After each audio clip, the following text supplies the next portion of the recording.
Hello everyone, welcome to Vibhuti's cooking corner. આજે આપણે બનાવીશું ફરસાણવાળાની દુકાન જેવી સુપર ક્રિસ્પી અને ખાસ્તા એવી કારેલી પૂરી બનાવીશું. મારી વિડીયોને લાઇક કરી તમારા ફ્રેન્ડ્સ એન્ડ ફેમિલીમાં શેર કરજો અને મારી ચેનલને હજી સુધી સબસ્ક્રાઈબ ના કરી હોય તો સબસ્ક્રાઈબ કરજો ને આવી જ નવી રેસીપી માટે બાજુમાં આવેલું બેલ આઇકન બટનને પ્રેસ કરજો જેથી નવી નવી રેસીપીના નોટિફિકેશન સૌથી પહેલાં તમારા સુધી મળી રહે. તો ચાલો રેસીપી બનાવવાનું શરૂ કરીએ. કારેલી પૂરી બનાવવા માટે અહીં સૌથી પહેલાં મેં 400 ગ્રામ મેંદો લીધો છે. તેમાં 2 મોટી ચમચી જેટલું મરીનો પાવડર લીધો છે અને 2 ચમચીથી થોડુંક વધારે જીરુંને હાથ વડે વાટી અને તેમાં એડ કર્યું છે. ત્યારબાદ તેમાં સ્વાદ પ્રમાણે મીઠું નાખીશું અને મણ માટે અહીં મેં નાનું 1 બાઉલ જેટલું ગરમ તેલ લીધું છે. ગરમ તેલ મણમાં નાખવાથી પૂરી છે એકદમ ક્રિસ્પી અને ખાસ્તા બનીને રેડી થશે અને ખૂબ જ ખાવામાં ફરસી બનશે. હવે મણ તેમાં એડ કરી અને ચમચાની મદદથી સારી રીતના મિક્સ કરી લઈશું. આ કારેલી પૂરીમાં મરી પાવડર અને જીરુંનો થોડોક આગળ પડતો વધારે લેવાનો છે જેથી આ પૂરી છે મસાલેદાર બને અને ખાવામાં ખૂબ જ સ્વાદિષ્ટ બનશે. હવે ચમચાની મદદથી મિક્સ કરાઈ થઈ ગયું છે. હવે હાથ વડે બધા જ મસાલાને મેંદામાં આવી રીતના સારી રીતના મિક્સ કરી લઈશું. હાથને આવી રીતના મિક્સ કરી અને આપણે જે લોટ છે ને હાથમાં મુઠ્ઠી વાળી અને લોટ છે હાથમાં બાઇન્ડ થઈ જાય એટલે મીન્સ કે આપણું મણ છે એ પરફેક્ટ છે. મણ જો તમારું વ્યવસ્થિત રીતે અને પરફેક્ટ હશે તો તમારી પૂરી છે જરા પણ ચવડ નહીં બને, એકદમ ફરસી અને ખાસ્તા બનશે. હવે અહીં મેં 1 મોટા ગ્લાસ જેટલું પાણી લીધું છે અને થોડું પાણી એડ કરતા જશું અને લોટનો આપણે પૂરીનો લોટ છે એનો બાંધી લઈશું. આ કારેલી પૂરીને તમે ચા કે કોફી સાથે ખાઈ શકો છો. ખૂબ જ સ્વાદિષ્ટ બને છે. ચોક્કસથી મારી આ રેસીપી ઘરે ટ્રાય કરજો. બજારમાં મળતી ફરસાણવાળાની દુકાન જેવી જ કારેલી પૂરી ઘરે પણ તમે બનાવી શકો છો અને ફરસાણની દુકાનમાં જેવી ખાસ્તા અને ક્રિસ્પી બને છે તેવી જ તમે ઘરે પણ બનાવી શકો છો.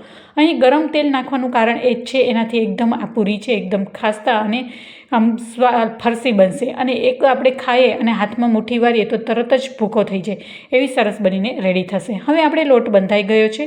અહીં મેં 1 ગ્લાસ જેટલું પાણી લીધું હતું, એમાં 4 ગ્લાસ જેટલું પાણી વધ્યું છે. હવે ઉપરથી 2 ચમચી તેલ એડ કરી અને લોટને સારી રીતના મસળી લઈશું. મસળાઈ ગયા બાદ એને 10થી 15 મિનિટ માટે રેસ્ટ આપીશું. રેસ્ટ આપવાથી પૂરી છે આપણી સરસ બનશે અને હવે આપણે લોટને ઢાંકી અને 15 મિનિટ માટે રાખીશું.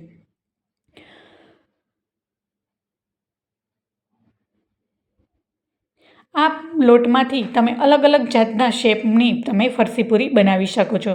અહીં મેં કારેલા પૂરી બનાવી છે. અહીં તમે સમોસા પૂરી પણ આ લોટથી બનાવી શકો છો.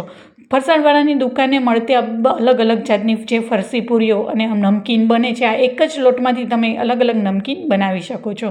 અહીં તમે ગોળ વણી અને સ્ટીક કાપી અને મસાલેદાર નમકીન પણ બનાવી શકો છો. હવે 15 મિનિટ બાદ આપણો લોટ છે એ સારી રીતના સેટ થઈ ગયો છે. હવે આપણે નાના નાના પૂરીના લુવા બનાવી લઈશું.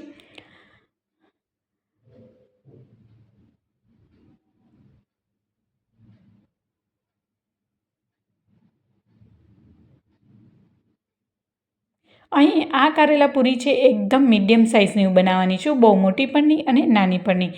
તમારે જેવડી સાઇઝમાં જોઈએ એ પ્રમાણે તમે પૂરી વણી શકો છો. હવે મેં થોડો એવો મેંદાનો લોટ લઈ અને આપણે એને પૂરી વણી લઈશું.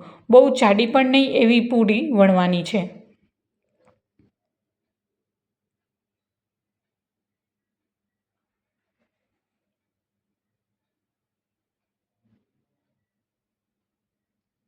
હવે આપણે તમે જોઈ શકો છો પૂરી છે એ વણાઈ ગઈ છે.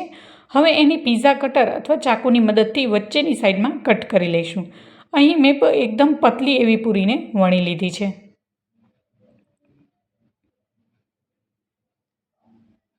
હવે ઉપરનો અને નીચેનો ભાગને રાખી અને વચ્ચેની અંદરની સાઈડમાં થોડી જગ્યા મૂકી અને આવી રીતના કટ કરી લેવાનું છે.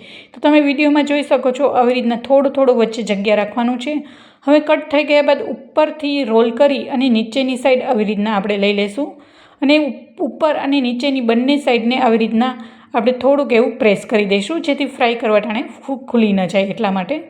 અને જ્યારે આપણે ફ્રાય કરશું ત્યારે આ વચ્ચે કટ કરેલા બધા જ શેપ છે એ અલગ અલગ ખુલતા તમને દેખાશે અને પ્રોપર કારેલીનો શેપ તમને દેખાશે. સેમ એવી જ રીતના બીજી પૂરી વણીને તમને બતાવું છું. પૂરી વણી અને ઉપરથી આપણે નીચેનો ભાગ રાખી અને વચ્ચેની સાઈડ આપણે એને કટ કરી લઈશું.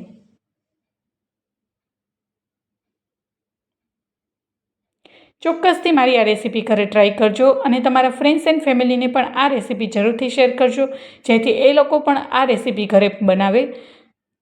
હવે સેમ એવી જ રીતના બીજી પૂરી પણ વણાઈ ગઈ છે. એને વચ્ચેથી આવી રીતના થોડી થોડી જગ્યા રાખી અને આવી રીતના કટ કરી લઈશું અને ઉપરથી નીચેના ભાગમાં આવી રીતના રોલ કરી અને ઉપરથી નીચેનો બંને ભાગને આપણે થોડુંક પ્રેસ કરી લઈશું.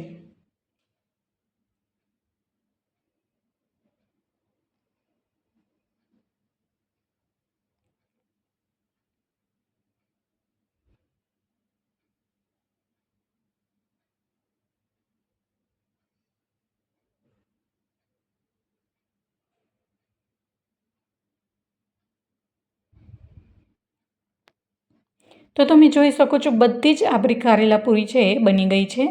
હવે આપણે એને ફ્રાય કરીશું. અહીં પહેલેથી જ મેં તેલ ગરમ થવા માટે મૂકી દીધું હતું અને અત્યારે મીડિયમ તેલ ગરમ છે એટલે એને ફ્રાય કરી લઈશું. અને જેમ તેલ ગરમ થશે એમ ધીમે ધીમે બધી જ કારેલી પૂરી છે ઉપર આવવા લાગશે.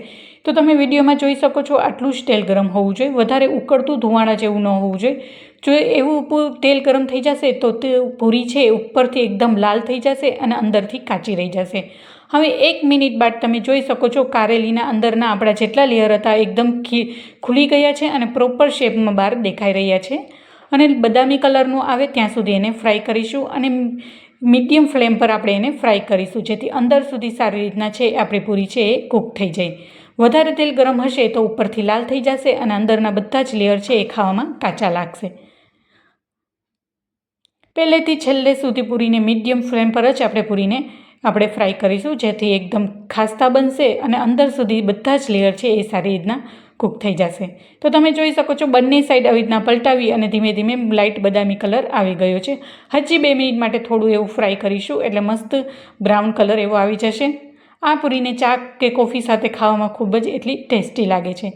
હવે કારેલી પૂરી છે આપણી ફ્રાય થઈ ગઈ છે. હવે એને એક પ્લેટમાં કાઢી લઈશું.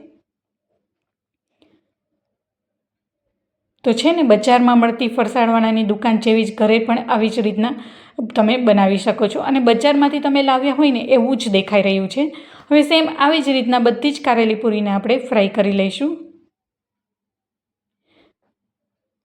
અહીં તમે પ્લેટમાં રાખશો અને બાળકોને આપશો તો બાળકોને તો એમ જ લાગશે કે બજારમાંથી ઘરે લાવ્યા હોય અને તરત જ એને ડીશમાં આપી છે. તો બજાર જેવો જ દેખાવ આવી ગયો છે. હવે આપણે બધી જ કારેલી પૂરી છે એ ફ્રાય થઈ ગઈ છે.